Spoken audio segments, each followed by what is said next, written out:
In the club today, we have Tucker Franklin of Kansas City Sports Network going to hop on with us to break down the Kansas City Chiefs side of things when it comes to this upcoming Monday's Monday Night Football showdown between your Jacksonville Jaguars and the Kansas City Chiefs. We're live at the Miller Electric Center. A Monday Night Football game means a modified schedule during the practice week. We'll have the very latest when it comes to Trayvon Walker's wrist injury, plus some other hits from around Duval and Jaguars land. Let's have some fun. It's a Thursday. We won't have a show on Sunday. Y'all know you want to tap in for this one.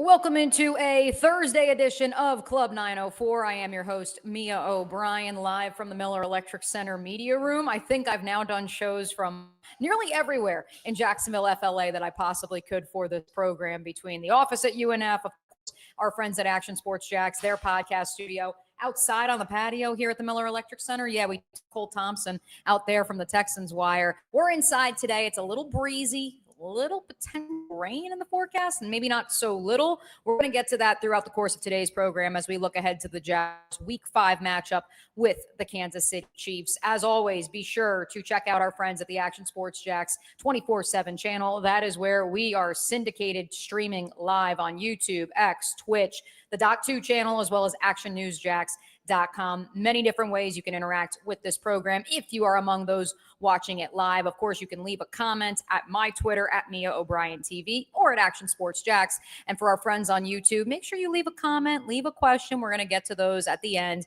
The Jaguars do have a locker room around 2 o'clock. And so I'll be with you guys up until then. Don't you worry. You're not going to get shortchanged today's episode, but don't have the full report yet, just from number one, the injury report, which won't come out until later this afternoon, the first of the week for your Jacksonville Jaguars, but also haven't gotten as much intel perhaps from the players themselves, given all we've done today so far. Speak with Liam Cohen and then attend the open viewing portion of practice. And so that's probably the best place to lead off. Trayvon Walker did have a surgical procedure earlier this week on the wrist injury that he suffered against the San Francisco 49ers.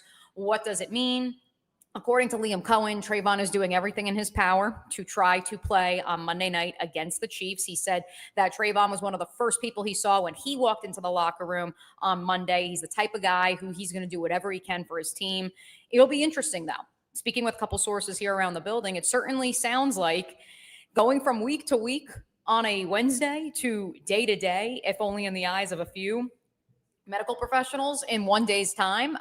That kind of speaks to his potential availability against the Chiefs on Monday. And it also speaks to the character and the will of Trayvon Walker, who is in the building. He was not with the team on the outdoor fields, but he was inside.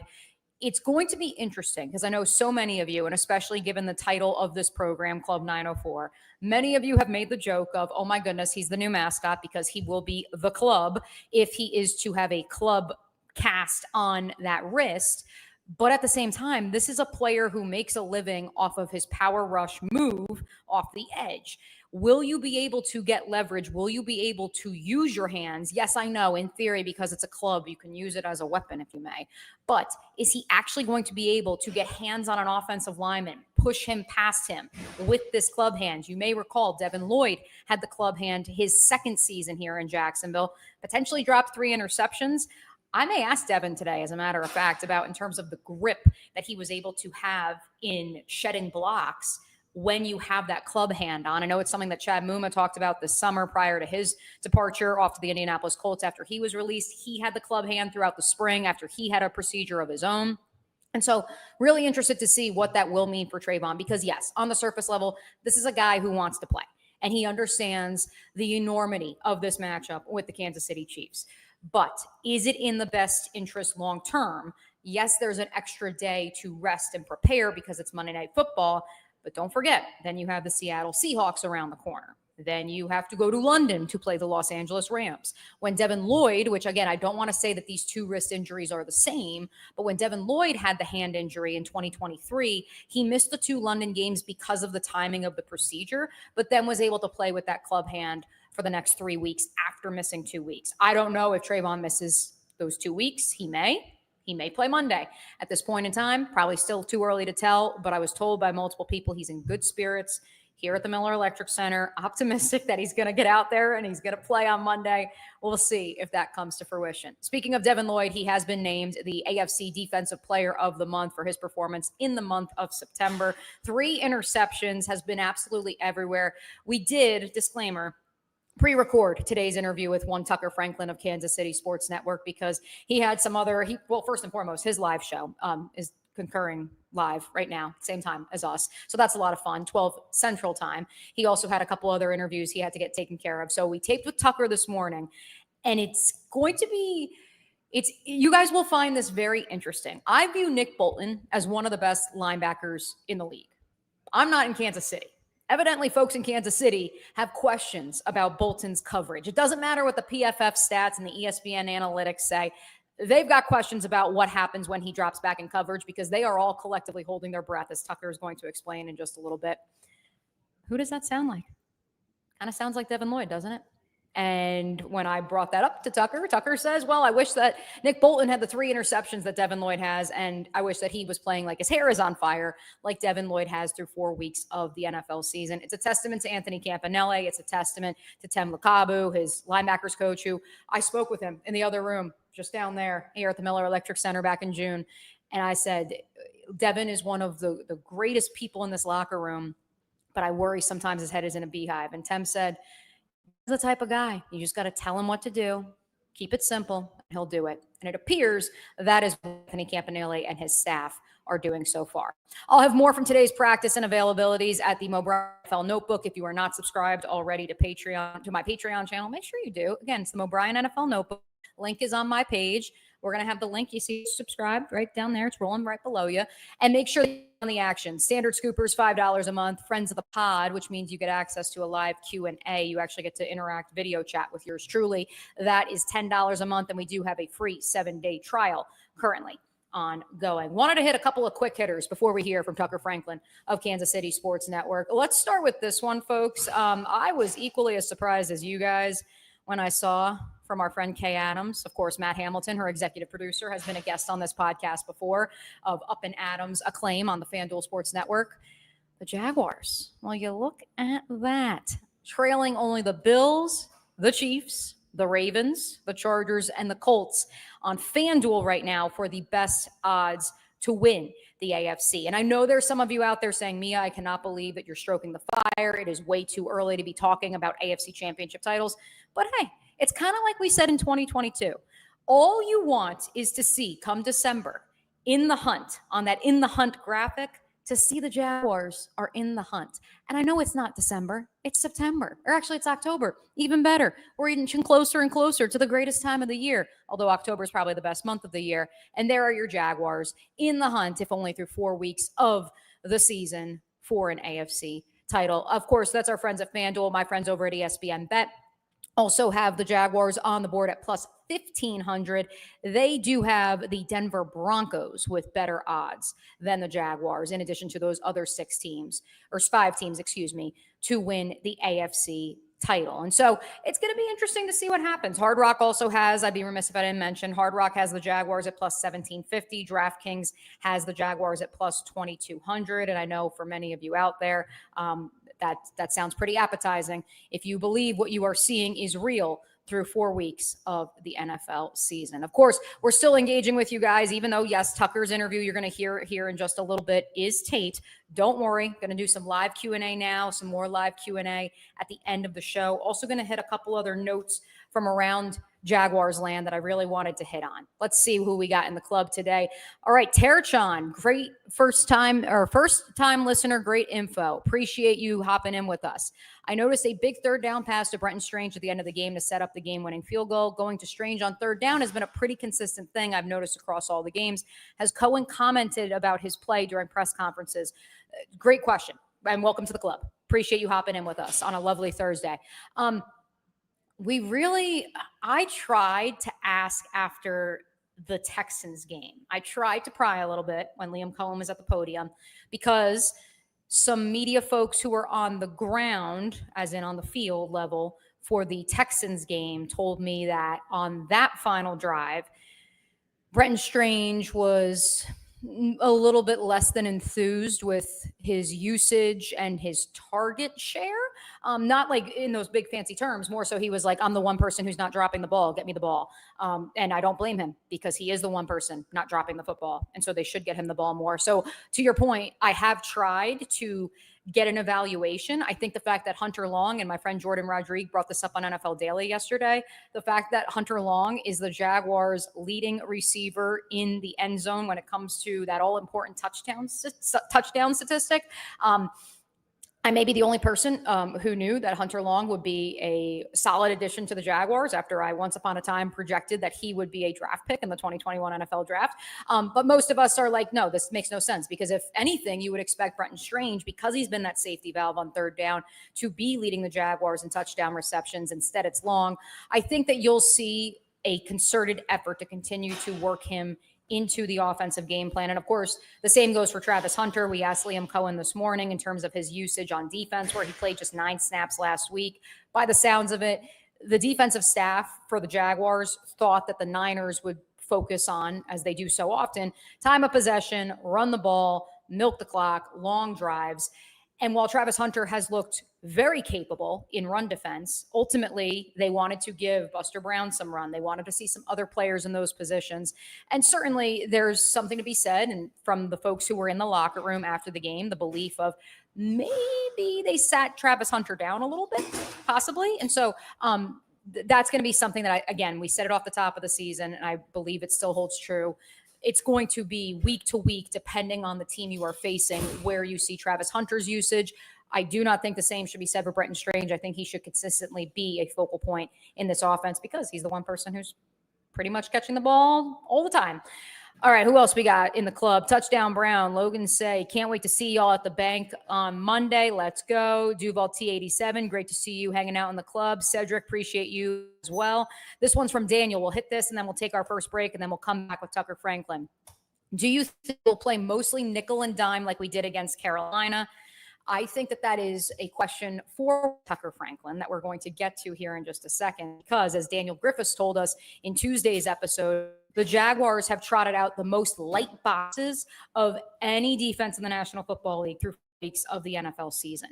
They are confident that with those 4 or 3, even if they want to go to an odd front, with their defensive line, they can not only get home, but because they'll have sticky coverage on the back half, that is enough for them.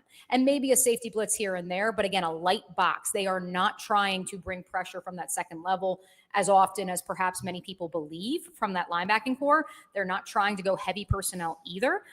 I am interested if that changes or does not against a Kansas City Chiefs team, which again, as you'll hear in just a second, is facing the lightest boxes in the NFL, because teams know that they can't run the ball through 4 weeks of the NFL season. And that's not to say they can't. And Liam Cohen told me that when I brought it up to him earlier today. They can run the ball. And certainly the threat of Xavier Worthy is the ultimate X factor in all of this. But do the Jaguars bank on, all right, this is what we've seen through 4 weeks of the season when it comes to the Chiefs offense? Or because this is what their tendency and trend has been, that they are going to be a pass-first offense, and that short passing game is an extension of the run game. They get Xavier Worthy involved on reverses and jet sweeps. Do they say, okay, we will remain with dime, 3 safety look, light boxes? Or do they say, no, we know they're going to try to pound us with Pacheco, especially because, in case you missed this, the Jacksonville area is expected to have somewhere between 3 to 8 inches of rain over the next 4 days, culminating on Monday. It's already really breezy here at Everbank Stadium in downtown Jacksonville, and so really curious to see how that also factors into the game plan for your Jaguars. I think I broke the news to Tucker, so hopefully he breaks the news to Chiefs fans as well, that it's going to be potentially a wet and wild one on Sunday here at Everbank Stadium. Again, keep those questions coming. We'll do some more live Q&A and my final thoughts on the week that was for your Jaguars coming up after our conversation with Tucker Franklin. Let's take our first break. Keep those questions coming, and we will be right back on Club 904, syndicated on the Action Sports Jacks 24/7 channel.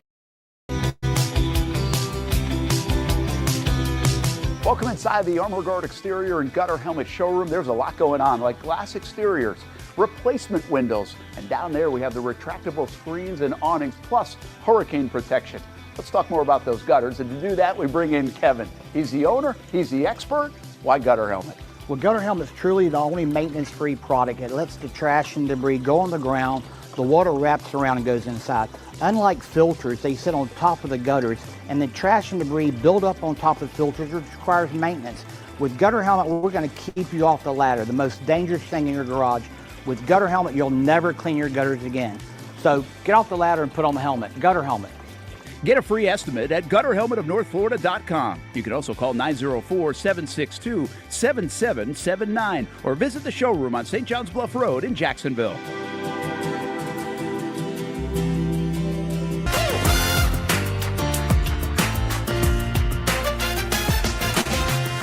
Empower a future, inspire a dream. It's a bold but simple mission for the Jacksonville Police Athletic League known as Jax PAL. Help the next generation of kids in Jacksonville shape a brighter future. Their after-school programs, teenage leadership programs. There's community outreach. This has been just an awesome opportunity to be out here with my colleagues and do something good for the community. It's really been an interesting opportunity to just see everybody work together in a way that we don't normally in the office. And there's sports.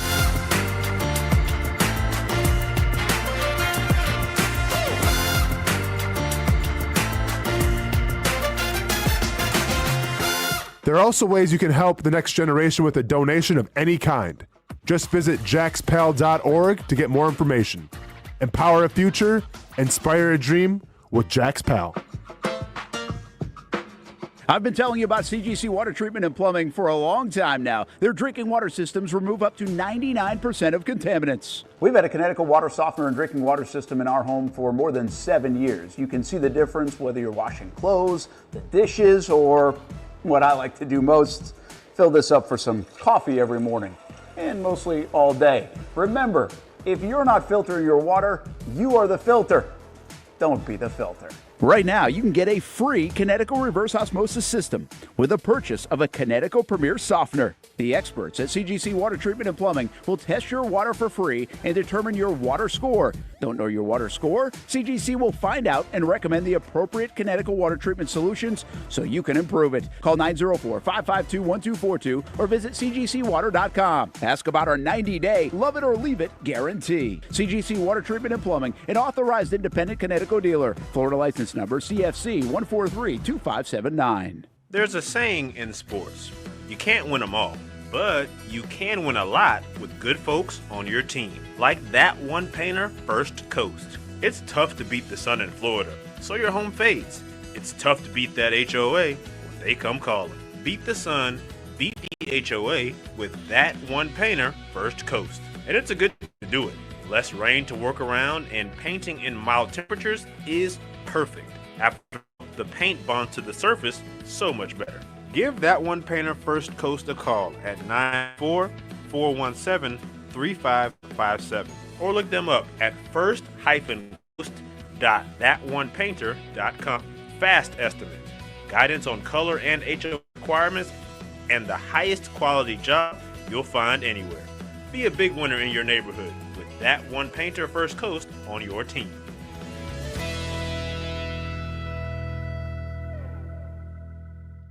Sun's out, suits out. That's right, it's summertime in Florida, which means it's time to say goodbye to bulking season and hello to shredding season. But if you're like me, you're having a hard time sculpting and shaping those final pounds. That is until I came and saw my friends over at Ponte Vedra Vein and Aesthetics. Right now, everyone is hopping on the Evolve X train, and the only destination is finding your perfect summer body. The technology uses electrical muscle stimulation and radio frequency energy to cause your muscles to contract, all while heating up those deep layers of your skin and tissue to produce collagen and reduce fat. It's like doing 1,000 sit-ups in 30 minutes. No pain, no needles, just results, right? That's right. So leave those winter layers back at the station and come look and feel your best with the team here at Ponte Vedra Vein and Aesthetics. Visit them at one of their 2 locations, either over in Ponte Vedra or on the south side. Welcome back into a Thursday edition of Club 904. In case you are one of the 250 plus of you who are in the club with us live, yes, coming at you live from the Miller Electric Center. Schedule a little bit wonky this week, of course, with the Jaguars playing on Monday night and not a traditional Sunday. We're going to hear from Tucker Franklin from Kansas City Sports Network coming up. But in the interim, while you're hearing from Tucker, because again, we did tape this interview ahead of time due to his show being on at the same time as ours, be sure to leave a comment, leave a question. I'm going to hit a bunch of those on the other half of the show. And then, yes, I will be headed into the Jaguars locker room. Full updates to come, both on my Twitter at Mia O'Brien TV, as well as at the personal channel of the O'Brien NFL Notebook. And of course, the good folks at Action Sports Jacks will have you covered as well. But here he is, a man who needs no introduction, Tucker Franklin of Kansas City Sports Network. Oh, man, folks, it may be midday, but it's a bad day to be a beer. It's a bad time of day to be a beer. Anytime that Tucker Franklin, the content manager, football guy, his boss told me he's the football fan of KC Sports Network. Can you confirm or deny this, Tucker? Thanks so much for hopping into Club 904. I'm glad to be in Club 904. Very, very happy to be here, Mia. Yeah, I can confirm. BJ Kissel did say that I was an angry Chiefs fan because Harrison Butker missed a field goal. I was upset that Harrison Butker missed another field goal for the fourth straight game. And look, you guys got Cam Little out there nailing 70-yarders. Who knows? And Harrison Butker, making a lot of money. I like to see him make those kicks. I apologized for being upset going into halftime again of the Baltimore Ravens game. If I would have known how that game was going to shake out, I probably wouldn't have been as upset about that missed field goal. But nevertheless, here we are. I'm excited to be in Club 904 talking Chiefs Jags. Hey, but Cam Little missed a field goal last week and the week before. So I know the 70-yarder lives in folklore forever. We're probably going to talk to him a little bit later here today at the Jaguars facility because I know he's not happy with his performance. We got to get back to that 70-yard prowess. And he's always quick to admit there's a lot of other great kickers in the league, like one Harrison Butker. Don't know if we're going to talk special teams today because there's so much else that we've got to get into. Let's start with this big picture, Tucker. This is always the talking point when it comes to the Kansas City Chiefs in the post-Tyreek Hill era. What is this offense in 2025? Well, look, I still think they're trying to figure that out. I think that the offense that we saw against the Baltimore Ravens was the offense that they wanted to show on week one against the Los Angeles Chargers. I think that was the big thing for them is Xavier Worthy going out on the third play of the game was obviously not in their cards that they had. And that offense, what they ran against the Baltimore Ravens, looked pretty darn good. Like it looked like a really high-powered offense that we haven't seen in Kansas City since, as you mentioned, post-Tyreek Hill. Like we haven't seen that kind of firepower, that dynamicism, I think I might have just made that word up, of this Chiefs offense.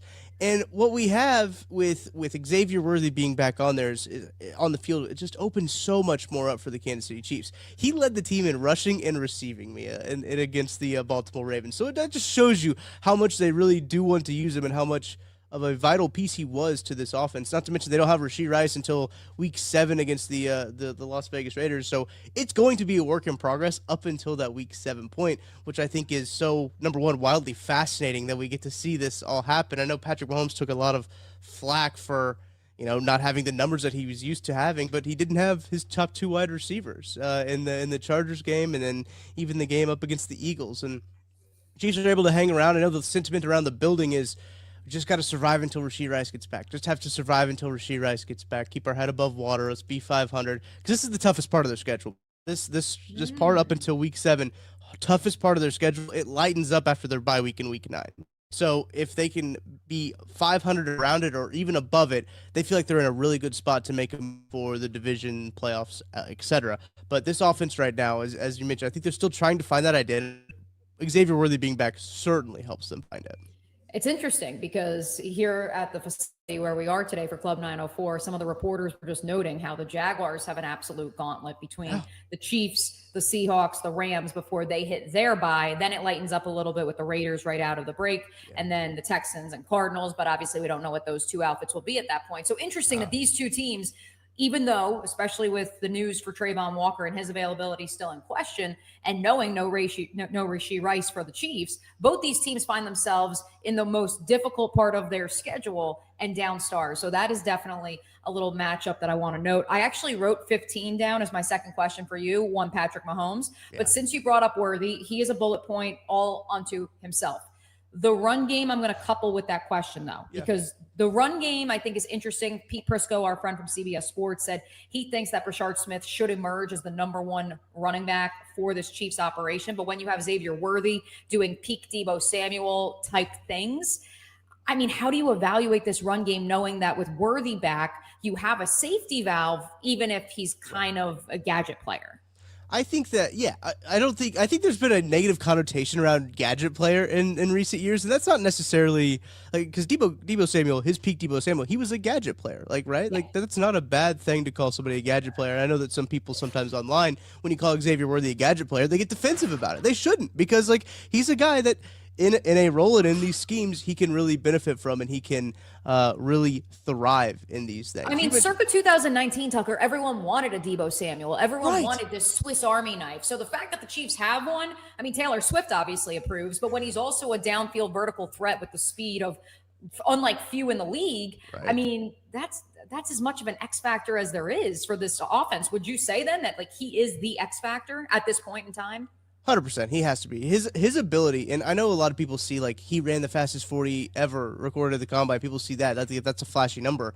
But what's been so impressive at his time in Kansas City so far is his route running ability. He is a much like Tyreek Hill in this sense, of where Tyreek Hill, a very fast guy, very good wide receiver. At some points, we talked about gadget players. He was considered a gadget player, Tyreek Hill was. And so it's one of those things where what would make Tyreek Hill so good was his ability to run routes and get himself open while also being fast. Xavier Worthy has shown that already in his season in one game, I guess you could say, with the Kansas City Chiefs for this 2025 season. And he adds so much to the offense, as I mentioned already earlier. Just him being on the field, defenses have to respect that deep threat ability, which then the Chiefs are already facing the most light boxes in the NFL. So their lack of run game is probably to account of that. But then Xavier Worthy, as you mentioned in the run game, his ability to exploit those lack of light boxes is going to be huge. They have to be able to exploit those defenses that have those light boxes to their advantage, run to their advantage, where they just have more guys. I mean, that's just the numbers game at that point. But him being able to be out there, have defenses respect his deep passing ability, his ability to catch it on the screens and make people miss and run is going to be so big to kind of parlay it into the run game for the run game as well to kind of open things up. Which is so fascinating because we spent a good chunk of Tuesday's Club 904 episode, Tucker, talking about how the Jaguars defense has had the most number of light boxes, the highest percentage of light boxes of any defense in the National Football League. They have all but said, we want our defensive line to get after the quarterback, and we're going to hope that those dime packages in the back end, the three safety looks, that is enough for us because we're going to just have such sticky coverage on the back end. And if our front four can get home, we're fine and dandy. And obviously they're in the top 10 in pressures by a lot of different metrics. So like it's working, but that's interesting that the Chiefs have faced the highest number of light boxes. That's an interesting little chess matchup between Anthony Campanile and of course one Andy Reid. One more on the running back front. Let's just hit it head on. Who is the lead tailback? Who do Jaguars fans have to be worried about in terms of running the ball, not named Xavier Worthy on Monday night? Isaiah Pacheco is still your running back one in Kansas City. I do think Brashard Smith will gradually get more run and more play. But he's the most dynamic running back that they have in that room. It's just unfortunately he's had 5 games under his belt, and that's kind of the thing. Is like a lot of rookies in the Andy Reid system. They take a few games to really get going. You look at Rashee Rice's rookie year. Now these are receivers, but Rashee Rice's rookie year didn't take until like after the bye week. Same thing with Xavier Worthy last year. It was like after the bye week before he really started to get going. And it's probably going to be the same thing with Brashard Smith. They really have to. There's a real wind up when it comes to how these rookies get acclimated into the offense. And that's one thing that they really focus on is the acclimation process, knowing the playbook. Andy Reid's only going to put guys out there that he trusts, and that's going to be the big thing for him, hanging on to the football, being able to get those dynamic yards. But that's the one thing about the Chiefs running back room right now. They have Patrick Mahomes, so it's not necessarily a big of a knock, right, to not have a dynamic running back as like a James Cook, right, or Travis Etienne. Like Mahomes kind of negate those things for good run games, but it definitely is a frustration in Kansas City. You ask anybody about their run game, everyone's going to be frustrated about how they've been running the football. But Isaiah Pacheco is going to be that guy that probably gets most of the carries, with Kareem Hunt coming in and get 3 yards carry. That's usually how it goes. 1 point of frustration for Chiefs fans over the last, I'd say 4 or 5 years, is that offensive line that those running backs are running behind. How would you evaluate the play of this new looking front five for the Chiefs offense through 4 weeks of the season? Well, they had an entirely new left side of the offensive line with Joshua Simmons, that draft pick they who fell into their lap at 32. Yeah, I still can't believe, like, what were we doing, Washington? Like, no offense to the kid out of Oregon, but, like, I mean, Josh Simmons, if healthy, would have been a top 5, top 10 pick in this past April's NFL draft. Right. And there was a lot of questions around him and like the injury. I mean, look, it's a huge injury. The torn patellar is a big injury. I know that there's maybe some questions about his character too going into it as well. But the fact that he's kind of silenced all of those by coming into Kansas City, the rehab process has been flawless from everything that we hear about Josh Simmons. He's very good. To put it simply, like he's been very good for the Chiefs. He just allowed his first sack this last week, and it was on Mahomes rolling out. It was semantics, I guess you could say, allowing the first sack. But the one point that, a left tackle obviously gets a lot of the shine, but they traded away Joe Thuney this offseason. They traded him away to Chicago, and so Kingsley Suamataia stepped into that left guard role, and it was shaky at first. It really was, but he has gotten a lot better. That Baltimore Ravens game, I don't know what happened, but it looked like he was Joe Thuney. I don't know what happened, but they might have switched uniforms. But it was one of those things where all of a sudden it looks like Kingsley Suamataia is figuring things out. Josh Simmons, those guys are gelling together. And obviously that right side of the offensive line they've had for a couple of years now with Juwan Taylor. Now, if he doesn't take penalties, he's a pretty darn good football player. That's the big part about you guys know Juwan Taylor all too well. Oh, yeah. I'm preaching to the choir at this point. I mean, look, you guys know the frustrations with Juwan, but he is congratulations to him, by the way, getting engaged. Yeah, Love that. Good for him. Yeah. I mean, a lot of jokes online about, did he jump early? Did he jump the gun in terms of proposing too early? But no, honestly, it's interesting with Juwan because there were pre-snap issues, but not to the extent that we've seen during his Chiefs tenure when he was here with the Jags, which is what's interesting. And like, there was, I think, a question early on of, is it because of how loud Arrowhead is, because of the nature of when the Chiefs go into opposing environments? Because it was a thing here, but it wasn't nearly the storyline that has become nationally, or maybe it's just because the Jags don't play in a lot of primetime games up to this point. And so a national audience didn't know that Juwan Taylor was consistently lining up, potentially offsides, or at the very least, getting a little quick step. And no one was really saying anything. So Tucker Franklin of KC Sports Network hanging out with us here on a Thursday edition of Club 904. Let's flip it on over, Tucker, to the defensive side of the ball. Keep this one pretty plain and simple as well, even though probably the answer is not. Is it the same old Steve Spagnuolo, or has an old dog learned new tricks in 2025? Well, look, I'll tell you this, Mia. Steve Spagnuolo still loves to blitz. He still loves to send them after him. And they have one of the higher pressure rates in terms of from blitzes in the NFL, and just blitz rates in general. I think they're 7th right now, the last I looked, in terms of blitz rate for Steve Spagnuolo and the Kansas City Chiefs. And they begin after the quarterback because of the blitzes. Now, their front four isn't necessarily – you talked about the Jags' philosophy in terms of how they want to get after the quarterback with their front four, having sticky coverage. That's not really what the Chiefs have been able to do with their front four. They've had some troubles on the front four. Mike Dana's been dealing with some injuries. The guy who has been highly paid for them, they just signed George Karlaftis. Karlaftis has been getting pressures, but the thing about George Karlaftis, he doesn't win quick. And that's not a knock on George Karlaftis. That's just what he is, right? He has 22 pressures this season, according to NFL Pro, and only one of them has come under 2.5 seconds. So when he is getting sacks, he has 3 sacks on the season. They're all coming late in the play, late in the down. And so that's one thing to look for. Obviously, Chris Jones is going to be your quick winner. And he, what Chris Jones does is he will find the matchup that he likes on the offensive line, and he will line up there no matter what side of the offensive line it is, no matter where it is. He's like, I'm going to go after this guy and I'm going to pick on him. That's what Anton Harrison experienced that firsthand the last time the Chiefs came here. And also, fun facts, I'm probably going to have to pull this up at some point in time during today's show. Chris Jones found my tweet, and I was like, why is Chris Jones like tweeting at me and quote tweeting me? And he was like, rookie played great. I made his life hell, or like something like that. We're going to have to dig up that tweet. But yes, that is such an essential part of Chris Jones's game is his evaluation, his homework, in the words of Robert Saleh, the legal sign stealing that he does ahead of time. And I think that's where my question for you is, for you guys, as you're scouting the Jaguars, as you look at how Chris Jones could be utilized in Spags' defense this weekend, where is the weak link? Where do you envision Chris Jones saying, okay, maybe that's the player or the area of the offensive line I have to attack? Well, I think there's a couple things, just because of, as I mentioned, with the injury with Mike Dana, I think there is probably a higher usage of Omar Norman-Lott, the rookie out of Tennessee. We've seen him get used a little bit more. The usage of, from just interior pressure-wise, Derek Nottie has gone down since Omar Norman-Lott has been healthy. So they have not used Omar. They've used Omar Norman-Lott more than they've used Derek Nottie as of late. Now, it could be matchup specific in those two games, right, what those guys want to do. But what I've really liked about Chris Jones in this pass rush is they've been sending their Mike, Nick Bolton, on blitzes a lot more. And we talk about Nick Bolton a lot in Kansas City. I know that he is now a higher paid linebacker.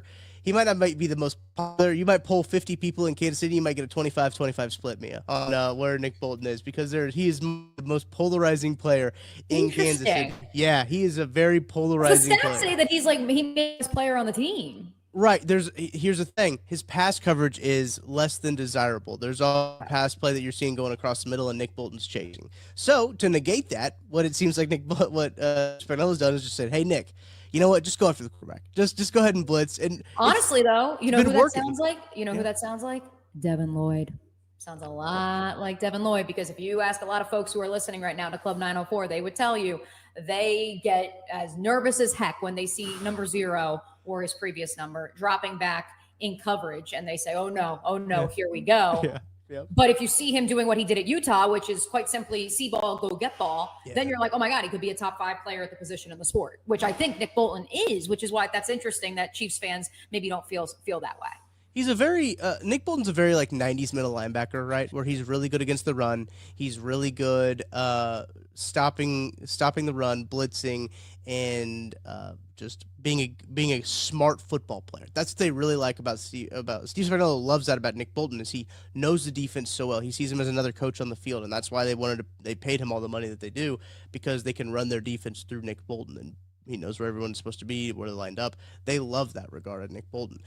But he's very one of those guys where, I mean, Devin Lloyd, I think, is a fun comp for him. He doesn't have 3 interceptions like Devin Lloyd does, but he does have one of those things where he drops into coverage and you worry about 32, and you always wonder where the ball's probably trying to go to 32, where he's covering at. I mean, look, Leo Chenal turned out to be, I think he might be our coverage linebacker now with that interception over Lamar Jackson. But I do think that the way to kind of get back to like the pressure and how they're going to get to Trevor Lawrence, if I'm not mistaken, I think the Jags have been pressured like one of the fewest teams in the NFL, blitzed the fewest times in the NFL. I would be very curious how Steve Spagnuolo responds to that. I assume that the pressure is going to be coming from the blitz because he just keeps turning it up every single game. But I'll be curious to see how that all shakes out and where Chris Jones decides to pick that matchup at. It could be those things where he just, like, as the game goes along, he feels like he can win better from the interior, even though there's a matchup on, you know, Anton Harrison or anyone out there where he likes to feel where he can get pressure from the best. So we'll see with Chris. I mean, he had a very emotional week, and it's something you never see in the National Football League happen, where he showed up 20 minutes before kickoff and was ready to go and started the game. That's insane. But still played pretty well. He's not one of those guys this year, at least, that the stat sheet's going to relay what he does for that defense, because of just his presence is just so dominating. Like we talked about with Xavier Worthy on the offensive side of the ball. Right. Chris Jones' presence is so dominating that it helps George Karlaftis get those wins. It helps those other guys get after the quarterback. So it's one of those things where he's probably it's going to feel out. It's a feel out process where he goes as the game goes along, and then you see like to go back to like the Bills game in this last playoff in the AFC Championship game. That 4th down, Chris Jones knew where he wanted to go, and he just kind of takes over. And that's kind of what happens in these moments in these games, and that's kind of what he does, and why we love Chris Jones in Kansas City. I want to go back to something you mentioned about Karlaftis, who is top 5 in the league in pressures. Both he and Chris Jones are top 10. Josh Hines-Allen is number 3, or excuse me, he's tied for first. He's number 3 in true pressure rate. Yeah. But Tucker, to the point, what was that stat about Karlaftis? What's his amount of time it's taking for him to get to the quarterback? Over 2.5. He only has one pressure under 2.5 seconds. Okay. According to Next Gen Stats, Trevor Lawrence's time to throw on average 2.65 seconds this year. So just file that away. I'm curious how Liam Cohen perhaps employs more of a quick passing attack, knowing that, all right, if I only got to worry about Chris Jones, not that you wouldn't have to worry about Karlaftis, but this idea of, okay, if it's going to take them time, especially knowing the injuries, like you mentioned, to Mike Dana and the interior of that defensive line, they're not going to come with 4. You know that nickel blitz potentially could be coming via Spags' defense. And so let's just get the ball out quick.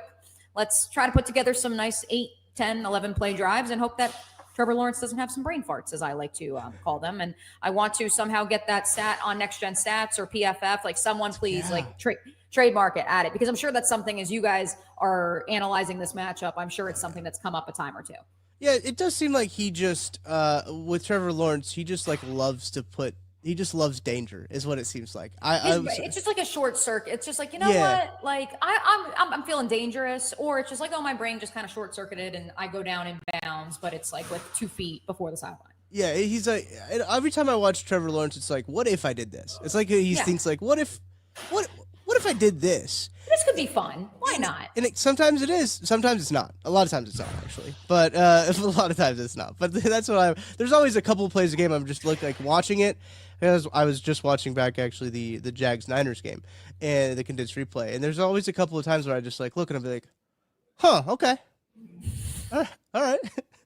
And then there's other moments where you're like, damn, this guy's really... Right. Yeah. And you're like, oh, he's really good. And then you're like, what are you thinking? But I go back to, not to lament on it, but like 2023, the first half of the season, building off of that 22 playoff campaign in which the Chiefs saw him twice during that run from week 10 on. Yeah. And then it was built upon the first 8-week season before he got hurt. The last time the Jags played on Monday Night Football, and like against the Steelers, like drives down the field, beautiful drive. And then just like on the 3-yard line, throws a pick in the end zone. I'm like,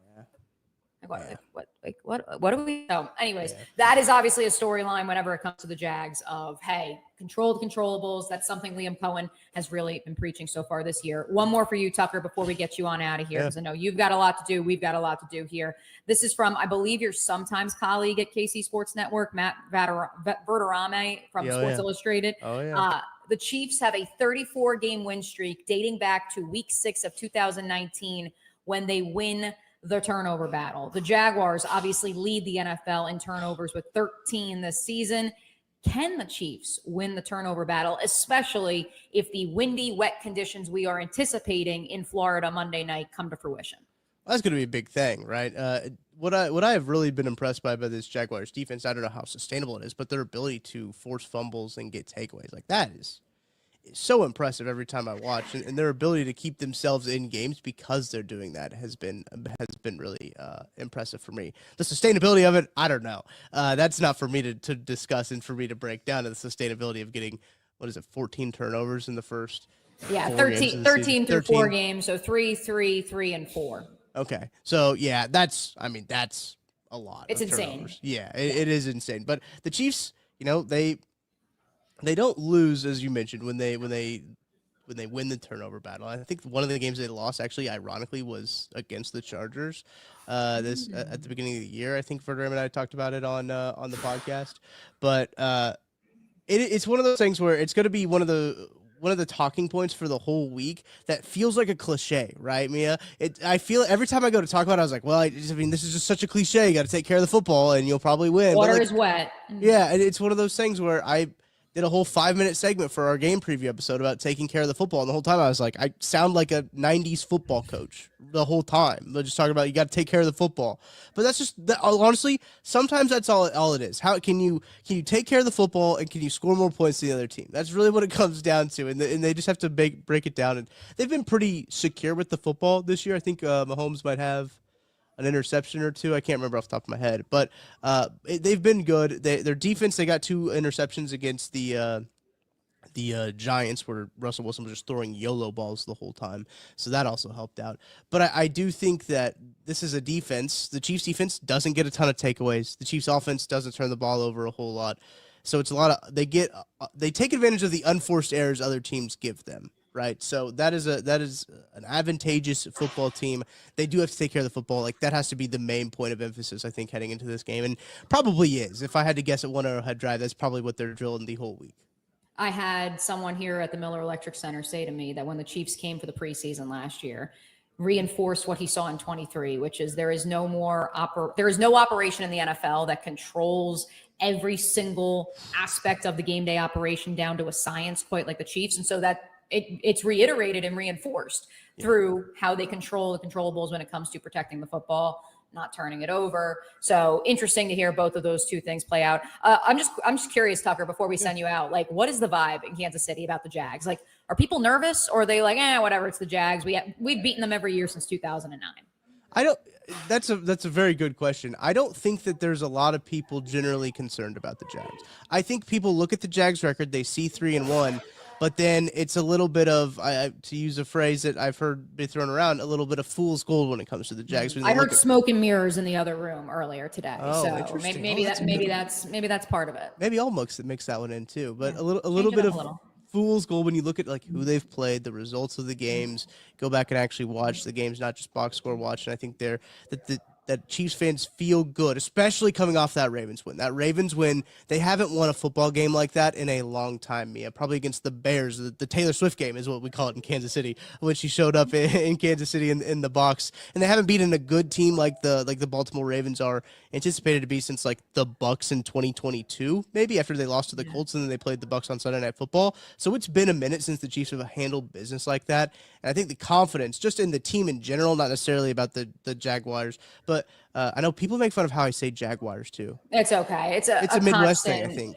It is. Someone else said it the other day, and I was like, we got to take this person off the television because, my goodness, they're going to get. It might have been no, it wasn't Mark Sanchez, but no, you're not alone. Maybe it is a Midwest thing. I've been saying Jags instead because I know that everyone in the comment section was like, this guy just says Jaguars, but like, I think it. How do you say Duval? That's what's most important. Well, see, probably better than Liam Cohen. I'll tell you that. Probably better than. He's gonna say it from the belly. This is diaphragm. That's what I tell everybody. That was the problem. Was he was mid-sentence, and it's hard when you're mid-sentence to then try to like bellow it. And he was mid-sentence. He didn't have enough oxygen. We know this. We're in the show business. So just like Taylor Swift, which do we know, is she coming?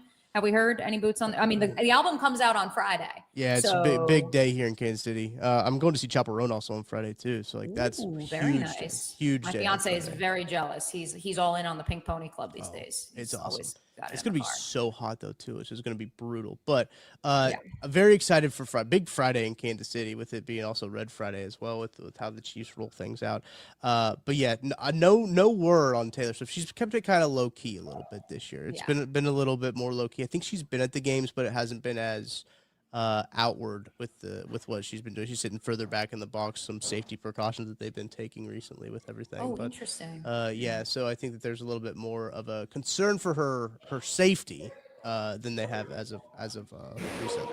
Awesome. Well, we will protect her if she comes to Jacksonville on Monday. I can't say the same about Patrick Mahomes and the Chiefs, but I will tell you that we will protect Taylor Swift at all costs. Good. Tucker, appreciate you hopping in the club with us. Always a good time. The drinks will be flowing, I'm sure, whether win, lose, or draw, and, of course, heading into a Monday Night Football weekend. Appreciate you hopping on, brother man. Thanks, Mia. Thanks again to Tucker Franklin for hopping in Club 904 on a Thursday. Of course, he's live right now too, so we did tape that ahead of time. I apologize. He really wanted to do live questions with you guys. I'm going to do some live Q&A here coming up in just a little bit. Let's take one more break. It's going to be a quick one. Before then, we will hit that Q&A. Two more stats from me that I want to get to. Then I got to run downstairs to the Jaguars locker room to bring you guys even more content at the Mo Bryan NFL Notebook. Club 904 rolls on right after.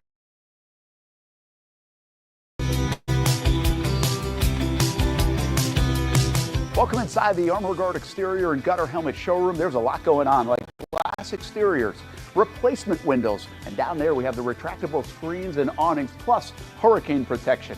Let's talk more about those gutters, and to do that, we bring in Kevin. He's the owner, he's the expert. Why Gutter Helmet? Well, Gutter Helmet's truly the only maintenance-free product. It lets the trash and debris go on the ground, the water wraps around and goes inside. Unlike filters, they sit on top of the gutters, and the trash and debris build up on top of filters, which requires maintenance. With Gutter Helmet, we're going to keep you off the ladder, the most dangerous thing in your garage. With gutter helmet, you'll never clean your gutters again. So get off the ladder and put on the helmet. Gutter helmet. Get a free estimate at gutterhelmetofnorthflorida.com. You can also call 904-762-7779 or visit the showroom on St. John's Bluff Road in Jacksonville.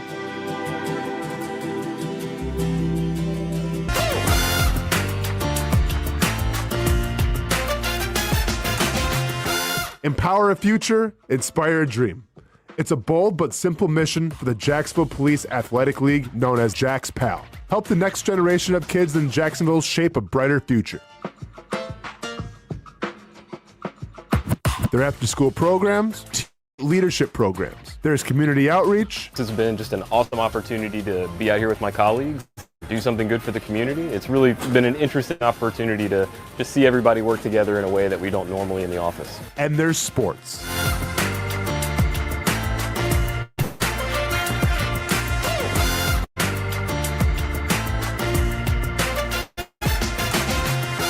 There are also ways you can help the next generation with a donation of any kind.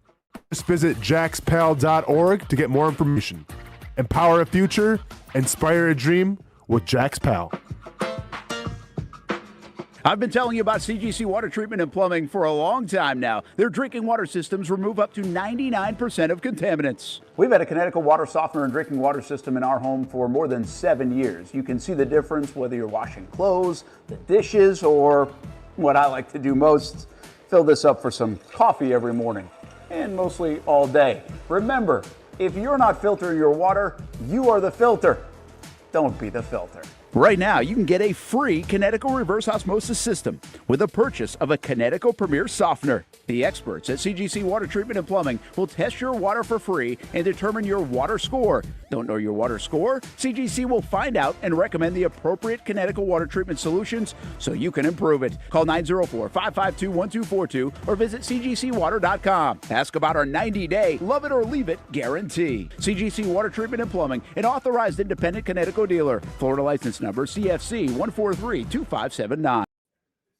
Our thanks again to you, the wonderful listeners hanging out here in Club 904. One more segment to go before we make way for Fleet and Footy. Stuart Weber, dare I say, I think I finally said it right. Then I got to head down to the Jaguars locker room. So let's hit two quick notes from me on the stat front that I think bear meriting. No, not those odds, although we certainly appreciate those odds.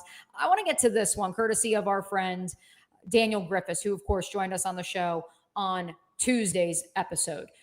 This is across the National Football League, not just the Jacksonville Jaguars, not just the Minnesota Vikings. This is coverage EPA by individual player. Right now, as of week 4, heading into week 5, the entire top 6 are comprised of Jacksonville Jaguars and Minnesota Vikings players. What is the connection? Of course, Anthony Campanile, the Jaguars defensive coordinator, learned under Brian Flores in Miami, and both influenced by Vic Fangio, who also has been a mentor and also was a boss for both of those gentlemen. And so just something to file away.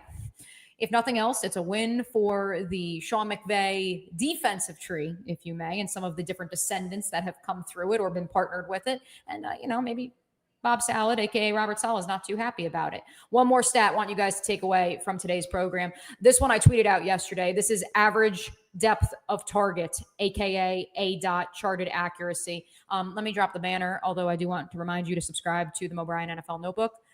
What you see here, the average depth of target, most NFL quarterbacks right now are averaging somewhere around 6 yards, average on throws.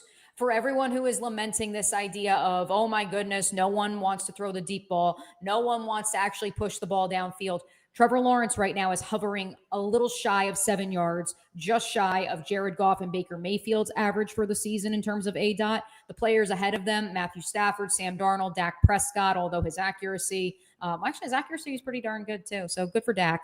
He just needs a defense. Marcus Mariota is randomly hanging out on the far side in terms of pushing it downfield. Ditto to Russell Wilson, who is no longer a starter.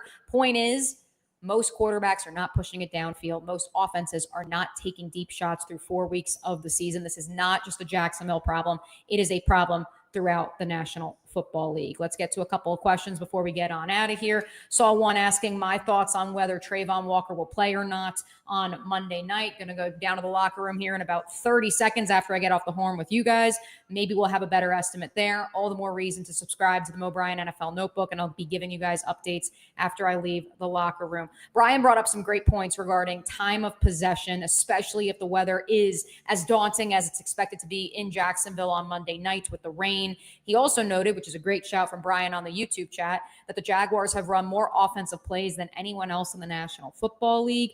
They've put together long 7-8 minute drives, something that typically is a hallmark of the San Francisco 49ers, who they just played last week, and they outdueled them in time of possession. Can they do the same for the Chiefs, who are in the middle of the pack in terms of plays run? Ultimately, a lot of that has to deal with the success of the run game, I believe, which, as we noted with Tucker, which thanks again to Tucker Franklin of KC Sports Network for hanging out with us in Club 904, they have not been able to run the ball effectively, consistently. Will this be the week that they can run the ball consistently against a Jaguars run defense that, well, perhaps it sputtered at the start of games, most notably this past Sunday and then against the Carolina Panthers week 1, settles in by the second quarter and has been able to largely take the run away from the 4 opponents they've faced so far? It's going to be a tall task. Don't get me wrong. That Xavier Worthy X factor for me, and I know he was just on Horizon and had immense respect for Travis Hunter, like that for me is the biggest X factor, pun intended, in this game. Xavier Worthy, how will Andy Reid use him? What will it mean for the Kansas City Chiefs against your Jacksonville Jaguars? Appreciate you guys hanging out in Club 904 with us. And as always, of course, listen to this show on demand wherever you get your podcasts at the Action Sports Jacks 24/7 podcast, as well as on YouTube. Just scroll on back, listen to the whole episode. Check out Tucker Franklin. He's awesome. You could also check out his stuff at KC Sports Network. We will not have a post-game show on Sunday. We will have the Action Sports Jacks post-game show on YouTube immediately following the conclusion of Monday's game. Gus Logue is back, folks. The reunion show, plus Austin Lane on Tuesday. Same time, not the same place. I think I'll be back at Action Studios next Tuesday at 1 p.m. Be there. It's going to be lit. You know the club is always going up. Until then, we'll catch you guys later. Saying in sports, you can't win them all, but you can win a lot with good folks on your team, like that one painter, First Coast. It's tough to beat the sun in Florida, so your home fades. It's tough to beat that HOA when they come calling. Beat the sun, beat the HOA with that one painter, First Coast. And it's a good time to do it. Less rain to work around, and painting in mild temperatures is perfect. After all, the paint bonds to the surface so much better. Give that one painter First Coast a call at 904-417-3557 or look them up at first-coast.thatonepainter.com. Fast estimate, guidance on color and HOA requirements.